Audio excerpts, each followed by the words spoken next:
Kita mo nga na kami hanggang grade 6 lang.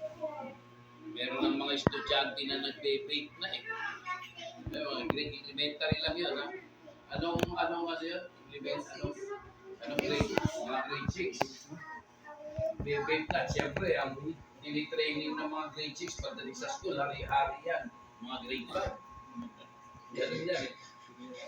Kaya, yun yung generation. Samantalang nung araw, matututo sa mga fraternity, inom, sigarilyo, barkada, high school eh.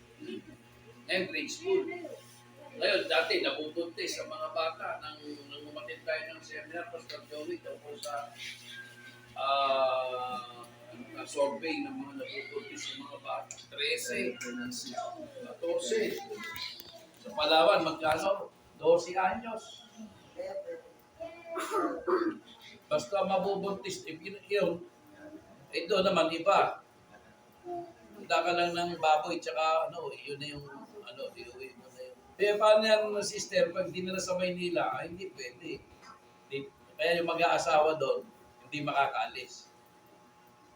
Doon pa naman maninirahan sa mga nitibo doon. Ano ang part natin sa mga batang yun? So tayo bilang mga Kristiyano, may contribution tayo dito. So yung preaching, yung mga signs sa pagbabalik ng Panginoon, hindi nawala yung unang commission or great commission that was given to the church is to go and preach the gospel. Hindi nawawala yan.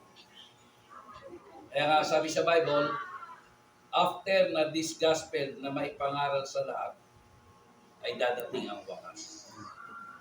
Then ang mga warning in the last days, 2 Timothy, perilous times shall come in the last days. People are loving of their own selves and everything, etc. Pero kung titignan mo, kahit hindi naman last days, masama na talaga yung tao eh. Bakit doon tumutukoy doon sa mga tao? Tapos yung word pa ng Lord ng outpouring ng Holy Ghost doon sa latter rain. The latter rain is greater than to the former rain. And this wine, yung new wine na to, na pangako, ay hindi po pwedeng ilagay sa old skin. So, yung wine, nagre-represent niya ng Holy Ghost. Then yung outpouring, nagre-represent din ng Holy Ghost. So, double portion sa kanila niya. Para sa atin sa mga tutok. Kasi baka kasama mo sila. Pero nasa kabilang mundo na. So, we need always to ask prayer for wisdom sa Panginoon. Lalo tayo, mga magulang. Ako, wala na akong pero meron ako, may maliliit pa. Tulad yung mga cellphones and everything na andyan na talaga. Pero aranin natin. Kaya katulad yan, nagkaroon tayo ng mga issues tungkol sa mga bagay na nangyayari sa unang kapanahonan. Lalo na pwede jumps dito sa vaccination. May mga ibang view ang mga tao sa mga bagay nito. Although, hindi tayo pwede. Kasi hindi ka pa naman specific. Sabi niya, iba, 666 na. Sabi ng iba, hindi. Sabi ng preparation na, sabi ng iba, hindi. Mabigat yung iba kasi, lalo pagka masyadong judgment ka agad. Which is, sa halip na magtutulungan yung magkakapatiran, pag ginudge nung isa, iba na yung tingin sa kanya, gagantihan naman. Nabulabong talaga. Pero sabi sa Bible, magpalakasan sa isa't isa. Hindi na palakasan yun. Pero, if we know the strategy and tactics ng kaaway in these last days, makakapagtulungan tayo. Ako, kami. Ang dami siyempre tumatawag sa akin galing sa akin. Pastor, ano po bang sabi ko? Yan na yung sinasabi ko. During the time na tayo nag-Bible studies and sharings, tulad sa mga cellphones, meron tayo na tawag doon na naririnig sa ganyan mga bagay. Bantayan natin.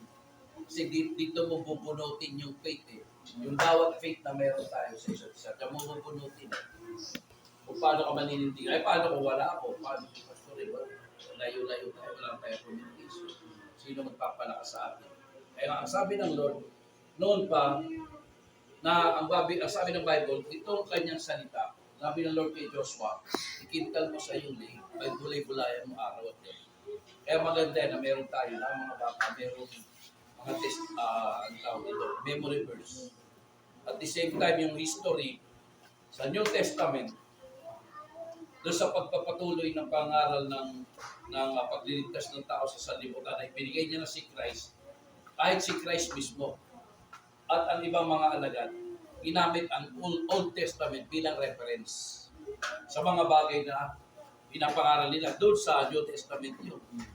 Pero ngayon, yung Old Testament pa rin na sinabi sa New Testament na mangyayari in this generation, galing pa rin sa Old Testament, yung book ni Noe. Sabi, in the last days. So last days ang pinag-usapan lahat, nagtagpo-tagpo tungkol sa last days. So dito tayo bubulot ng lakas. Kaya nga sinasabi, ang magtitiis hanggang sa wakas ay siyang maliligtas. So yung input ng knowledge and everything, andito na sa atin. At the same time, yung pala ng palatay natin sa Panginoon. So habang tayo tignan mo iba-iba ang mga nangyayari. Katulad sa kapanahon na ni Noe, sabi, in the last days, pero ay ganito ang paggunaw ng mundo ay katulad sa anak ng kapanahon na ni Noe. People are marrying and getting married. Marrying, eating and drinking. So ano yun? Talagang nag-i-enjoy sila. Without knowing or hindi nila napapansin, hindi nila nanonotice na tumataas na yung tubig, umuulan na. Alam mo, sa panahon ngayon, before, pag masama, takot ng tao sa impyerno eh. Pagka modern na ngayon, kahit masama ang itsura, masama ang dating, kahit kasalanan pa, pagka nakita nila na parang bago sa kanila, parang gustong-gusto nilang tanggapin. Ngayon, tila baga, ang impyerno okay na eh. Nung araw, marinig lang yung impyerno. Ngayon, hindi eh. Parang nung may kwento na si Michael Jackson nagsasayaw doon sa impyerno, parang sasabihin ng mga kabataan, punta tayo doon, nandun si Michael Jackson. Grabe, paano na the last days? So, I know na meron tayong itong lakad namin eh. Hindi ko alam bakit yan. Kaya nangyayari itong lakad na ito namin, napakarami namin inanoint, yung anointing. Hindi tayo formal mag-anoint yung bang sa ano eh, antay pa natin yung 2 years of reverend, magiging ordained minister, hindi. Yung prayer ng anointing. Kami na kasi noon ni Reverend Gary, personal yung aming mga pag-uusap. So, hindi ko alam na ako yung susunod ng yapak sa ministry niya. Kaya may mga prayer at ngayon nangyayari din sa atin ng mga bagay din. Pero ang message sa atin ay maging mapagbantay in this generation. At sa message ay doon sa mga kabataan kasi nung nagkaroon ng young people meeting doon sa inyo, halos karaniwan mga kabataan, yung matatanda. Ito yung mga matatanda na andun yung iba wala. Pero ang message is yung pagsasaling sa mga kabataan sa galawang taon. Tulad dito, madali mag-pray ng mga bata, madali. Although music talagang maganda, isa sa magandang pag-convey sa mga bata.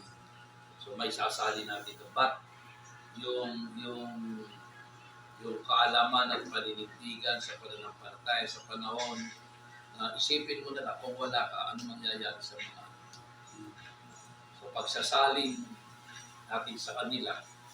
Tila baga, parang tinuturuan mo siya mag-business. Una, naandong ka, pag-apply mo sila, pagdating ng ulit, na kailangan marunong na sila na kahit wala ka, paninindigan nila yung kanilang pananampalataya. So what is the main, sandata para maano natin to? That is yung outpouring ng Espiritu Santo. At it is possible hanggat maaari wala man time sa atin na ganito. Stay in prayer and fasting. Unti-unti lang natin sila kasi mabibigla sila eh. At ang mga bata makatanggap ng Espiritu Santo. Kasi yung fruit of the Spirit, yung fruit of the Spirit, i-reinforce yan by empowered by the Holy Ghost.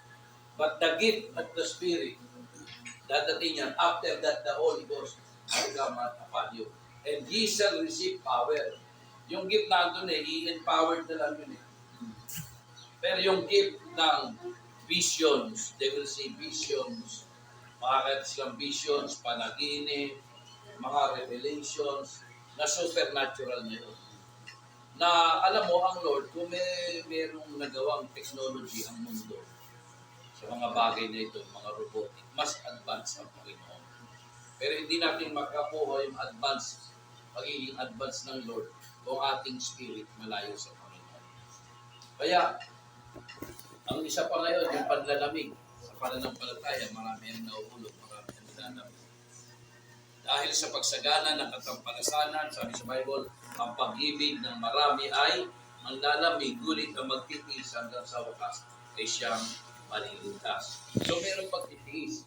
So, yung bunga ng Holy Ghost, yung empowerment, yung fruit of the Spirit, empowered by the Holy Ghost, yung long-suffering, pagtitiis.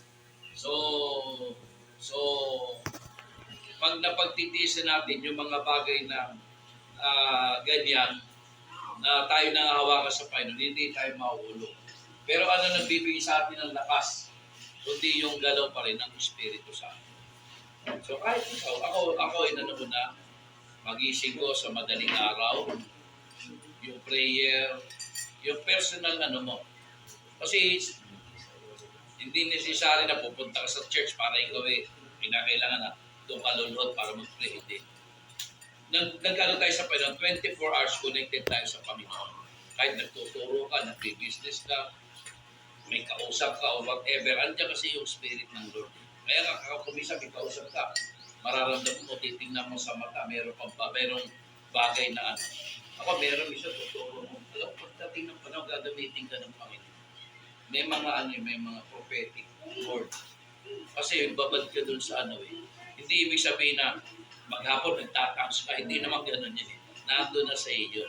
O pag sa naka-memory na, nakalagay na sa isang para pagka pinag-usapan yung religious o sabihin natin bagay na maka-Diyos, mamanifest, lalabas na lang yung gift ng Spirit na yun sa iyo. Kaya yan eh, yung ating pagiging empowered by the Holy Ghost, yun yung mahalaga. Pray in tongues. What is praying in tongues? Sabi nila, hindi na kinakailangan mag-pray in tongues. Meron pa nga iba.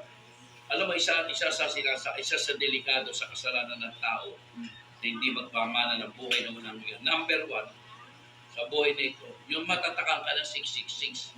Diretso sinabi yun doon. Diba? Wala nang ibig sabihin, wala nang pag-asa. Ang bayaran ng kasalanan ay kamatayan.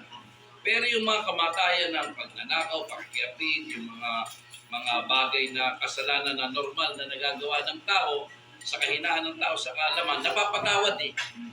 Pero pag hindi mo nahingi ng tawad at nabuhay ka doon, yun yung magbubudulot sa iyo ng kamatayan. Pero yung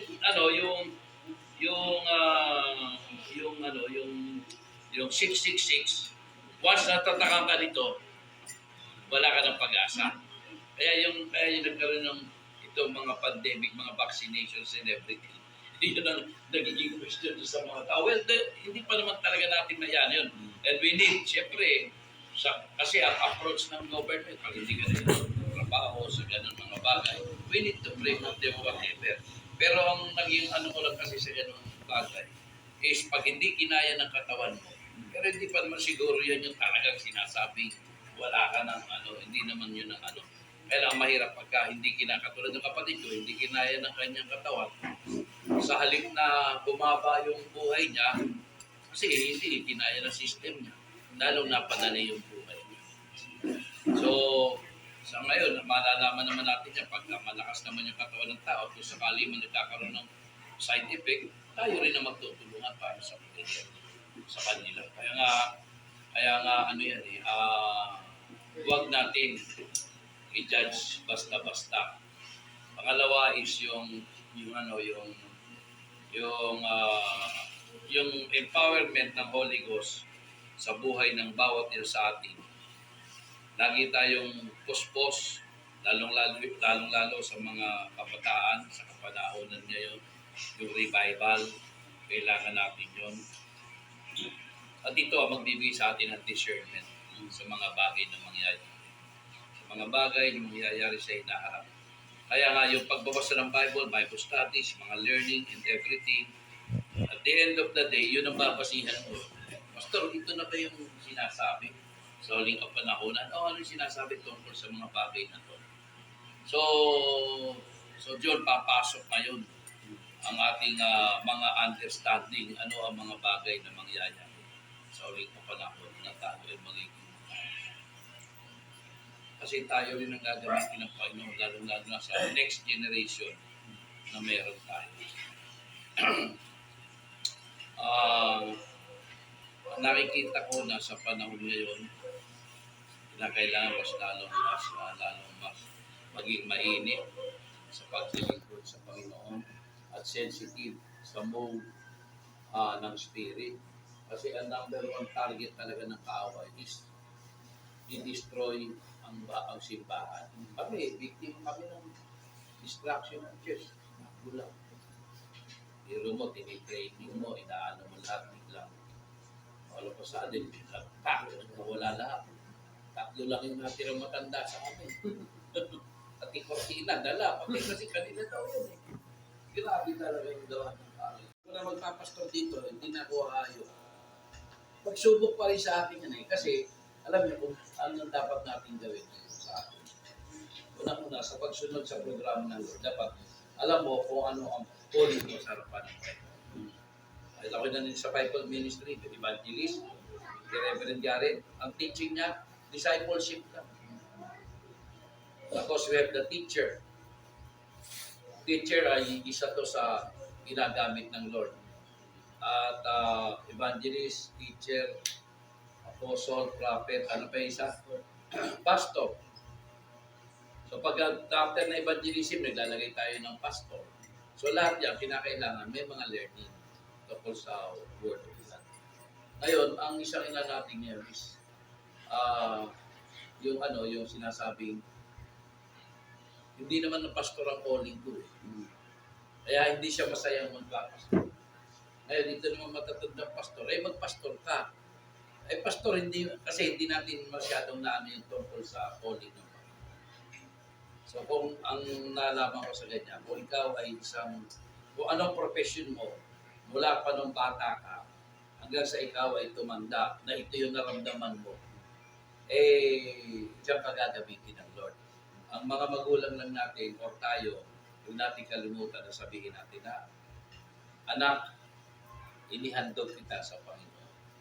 Then, yung proseso ng pagganap sa area ng ating ministry sa Panginoon, tayo ang gagawa ng paraan para tayo magamit.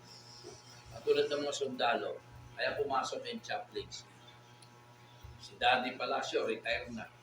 So, ginawa nilang, hindi nila magawang pastor dahil ayaw niya magpastor. So, ang pinaka-choice sa kanila, evangelist.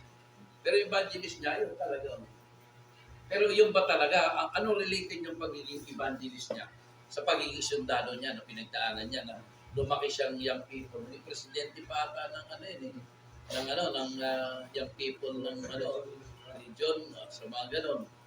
So how it is related, yung profession niya, ngayon na siya retired na, doon sa calling ng Lord sa kanya. Ibig sabihin niya, pala sa magsisimula, young people nag-work ka na sa Panginoon bilang isang sundalo. Diyan pumasok nga sa ating chaplains. Kasi itong clergy na to, itong chaplaincy is something na pwedeng magamit kahit sa area ng ating buhay sa Panginoon, sa ministry. So siya, sundalo siya, pwede siya. So siya yung mag-ahawak ngayon ng Kami naman dito sa taas, with the help of the teacher, siya teacher talaga, professor sa Siya na magtuturo. Ay ako, hindi mo ako mapagtuturo dahil kasi kahit bigyan mo ako ng outline, pray, evangelism pa rin ang dating sa akin na more on guided ako sa Holy Spirit. Hindi po pwede natin mapaghalo-halo kasi yun. Kaya may magbibigay na out guideline at who are these dito sa atin. So kahit even with the chaplaincy. Even yung mga retired military. Sa chaplaincy kasi hindi yan religious organization na Ito yung pumasok to doon sa ginawa kong mission department ng PMA. At ito ay isang civic parang civic function ng mga Christian, paano may co-contribute natin sa government sa pamamagitan ng pagtuturo ng truth. Kasi yung values formation at saka yung moral and spiritual values, yun yung mga bagay na nawala sa atin sa mga schools. So siyempre, pagka nung araw, sanay na tayo, kaya alam natin na pag sinabi ko masama yan, alam mo na, pero pag wala nagsasabing masama, nakalimutan na, hindi na alam kung masama o mabuti yung kanyang ginagawa. And yan na naging problema natin sa government natin. Kasi palibasa ang pinoproteksyonan ng ibang mga sariling interes, pagdating sa pera, yung values ay sa atin bilang mga Kristiyano. Saan mo bubugutin yung word na value sa atin? Kay Christ din, yung word na truth. Pagka truth, walang masama pagka truth. Kasi walang totoo na masama. Ang masama, yung hindi totoo. Pagka truth, sino yung truth? Jesus said, I am the way, the truth, and the life. Pero pag ikaw ay pumasok sa isang grupo na to, na-assign ka sa munisipyo, nagturo ka sa mga iba't ibang department o lahat, o di kaya sa military, isang batalyon yan, iba-iba mga relihiyon dyan. Pag nagpakilala ka ng pastor, ang dating agad doon, ano kaya sake pa itong pastor? So, chaplaincy, through tanginan, parang general yung approach na sa tamang pag-uugali, mamumuhay, katotohanan, sa pagganap bilang isang Pilipino na lilingkod sa bayan.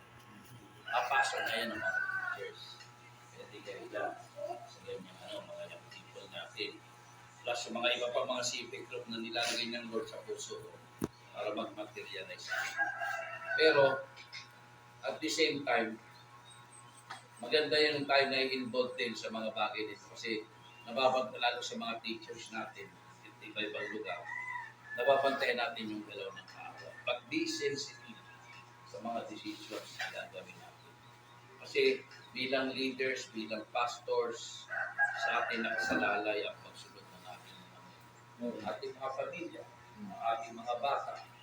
So wala na tayo sa issue ng outward holiness, yung mga ibang mga modernization, mas matindi na, hindi nakikita.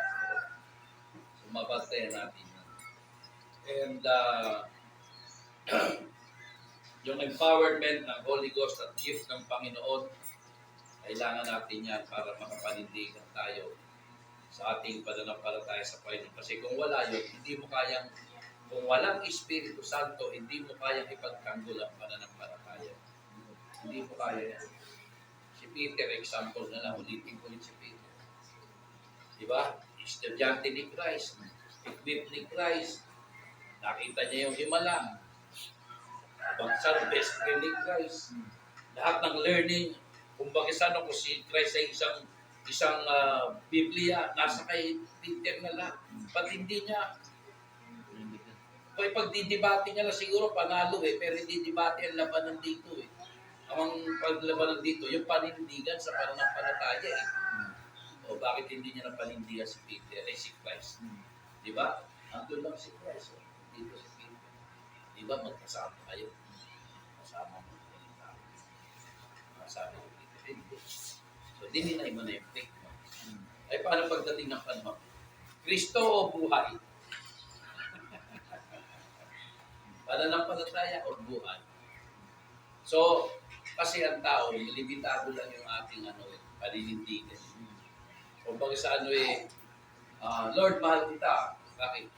Wala namang problema kung mahalin kita Pero ang tunay na pagmamahal, Doon sa panahon na talagang ibibigay mo yung katulad ng pag-ibig ni Christ. So, empowered siya ng Holy Ghost eh. Diba? Natanggap siya ng Espiritu Santo. Pagkatapos nung siya nabautisman, yung malapate, pumasok sa kanya. Si Peter, doon sa panahon na yun, dininay niya si Christ. Pero nung nalaman niya, nung nagsisi siya at lumuli na ibalik yung connection kay Christ, at siya ay inutusan na manatili, nung ma-empowered siya ng Holy Ghost, sila nag-preach, nagkalat na nga sila. That is the time na napanindigan na ni Peter yung kanyang pananampalataya. Si Peter ibinako din sa krus, pero ang kapila ni Peter, huwag nyo na ako ipako sa krus ng katulad kay Kristo. Ipako nyo ako ng patiwarik. Diba? Hindi na lang. Tumingin sa Panginoon. Kasi, ang sabi sa Bible, ang sin mo mawala ng mag-ibig iligtas ang buhay niya dahil lang sa mga bagay sa mundo ay mawawala ng buhay. Ngunit ang mapapay kay Kristo ay buhay na walang buhay. Kaya itong mga minana nating pananampalataya sa ating magulang, kay Reverend Garrett na hindi tao ang nagpadala siya kanya rito, kundi Espiritu Santo, mapalad tayo. Mapalad tayo. And that kind of anointing, that kind of calling, yun yung iniingatan namin na ipasa into this next generation, na kahit wala na sila, na kahit wala na kami, na kahit wala na tayo, may ipasa natin sa mga susunod na henerasyon. Sa uli ng pananampalataya na paninindigan, anak kami ng Diyos sa pamagitan ng lahi. Hindi ko na kainano yung PMA. Kasi yung PMA, marami na pistiso. Mga ginamit ang pangalan ng PMA. Hindi yun eh. Kundi yung same spirit. Kasi yung PMA, doctrinal yan eh. Nabuo yan dahil sa doktrina ng bautismo. Pero yung the same spirit na pumasok at gumawa sa buhay, yung pumasok kay Christ, yung pumasok kay Reverend Garrett, yung pumasok sa atin at papasok sa ating mga anak. Ito yung espiritu na magliligtas sa atin sa kabila ng mga problema doon sa mga doctrinal na mga bautismo. Kaya sabi ni Peter Bible, ni John the Baptist, binabautismo ko kayo sa tubig ng pagsisisi. Pero siya nasa sa aking likuran, babautismohan kayo sa espiritu at kapangyarihan. Be careful sa mga churches ngayon at mga preachers na binabaliwala o sineset aside na at binablasphemy na or ginigilip na ang Espiritu Santo sa kanilang buhay. May birthday for the Lord. Grieve not the Holy Spirit na kayo tinatakan hanggang sa araw ng pagkakos. At ang isang, you can sin against the Son of Man. Sabi mo, dinibati mo yung turo ni Christ. Okay lang yan eh. Pero yung pagkakasala sa Espiritu Santo or blasphemy, kahit kailan wala nang kapatid.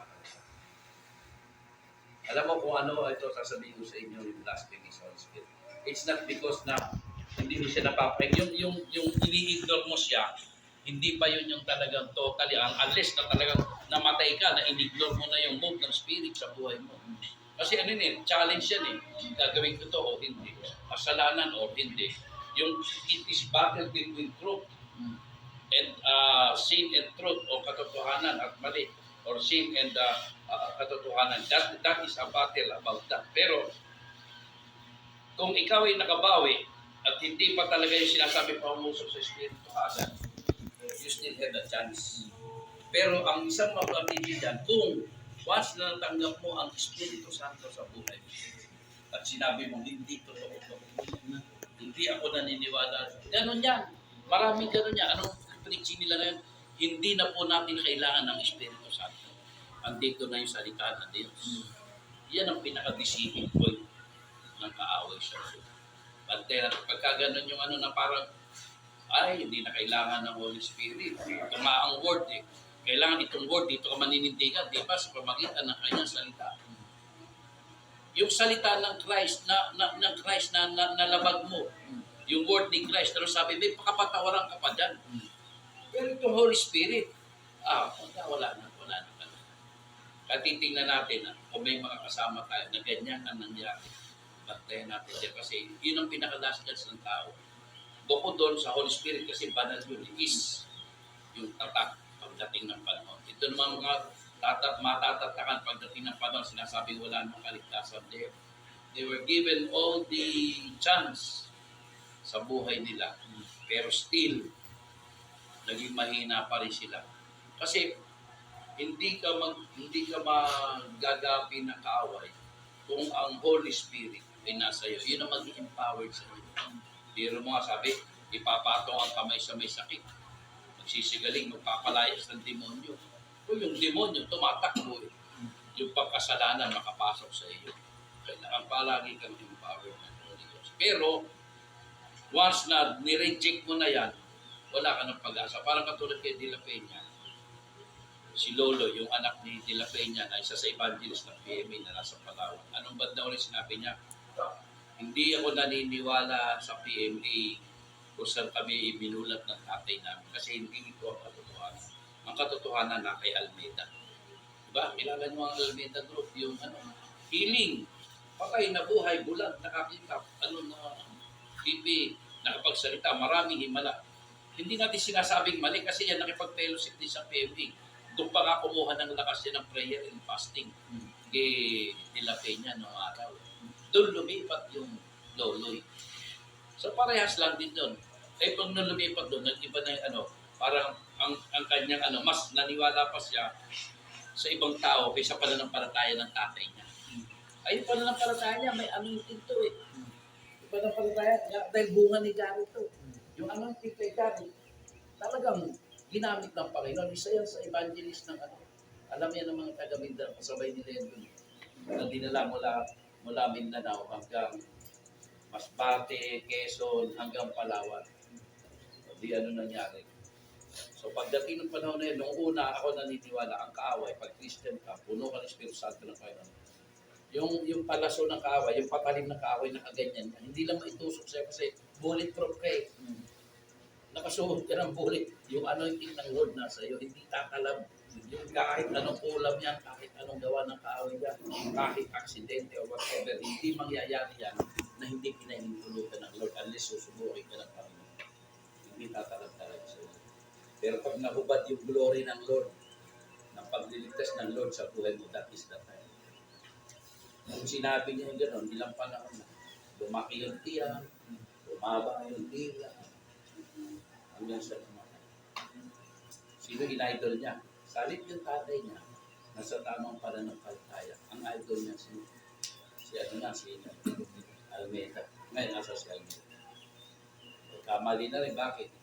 Nag-abuse na sa sarili. Para Diyos na yung tingin ng tao sa kanya, di ba? Halos ayaw naman ang pagkamay sa iba. Ayaw na. Kasabay namin sa elevator, hindi ka pa sasabay kasi iba yung tingin niya sa sarili niya. Hindi natin niluhusgahan. Pero siya nagkamali na sobrang sinitiwala at pride sa sarili. Ano nangyari? Sabi ng Lord sa kanya, evangelism. Binigyan siya ng power, healing. Maraming tumanggap sa Panginoon. Hindi siya. Ang mabigat nun, tumaas yung pangarap niya para siya makakit sa mataas na bundok. Hindi, naging hostage negotiator siya. Siya na hostage. Nakadali siya ng apos. Hindi na programa ng Lord eh. Palibas sa maraming report, may mga sumuko, may mga gano'n. Hindi na programa ng Lord. Hanggang ngayon, pagkapalang din naman gumagala. Paralyze siya. Hindi na paralyze siya ng kalahating kato. Kasi kung nakakagala itong isang kato, dito paralyze, makapag-pray niya to. Kasi may gift siya eh. Maraming mangyari yun eh. Pero hindi pinahintulot ng Lord. Hindi binabawi ng Lord ang gift. Tandaan niya. Pero He can stop you from using it. Tulad niya, pulis ka, sundalo ka, di ba? Binigyan ka ng mission order. Ngayon, nagkasakala ka sa batas. Ano mangyari sa iyo? Kailangan kukunin sa iyo yung baril mo, yung tsapa mo, pati ID mo, kasi baka gamitin mo sa masama, pulis pa rin ako. May baril ako. So, ganun yun. Yung gift ng Lord, binigay sa iyo, pero hindi niya binabawi sa akin na gano'n. Kasi bigay, ang regalo hindi binabawi. Pero, it's either kukunin ng Panginoon yung buhay mo or hindi mo magagamit. Para bang na-freeze ka. Di ba may mga incidents pa nga may mga hino-hold up. Pati hold upper, nire-review eh.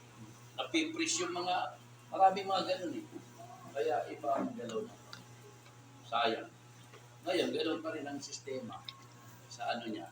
Kasi si Reverend Samuel Smith, kaibigan, family friend ni Reverend Jared, kaibigan na rin namin.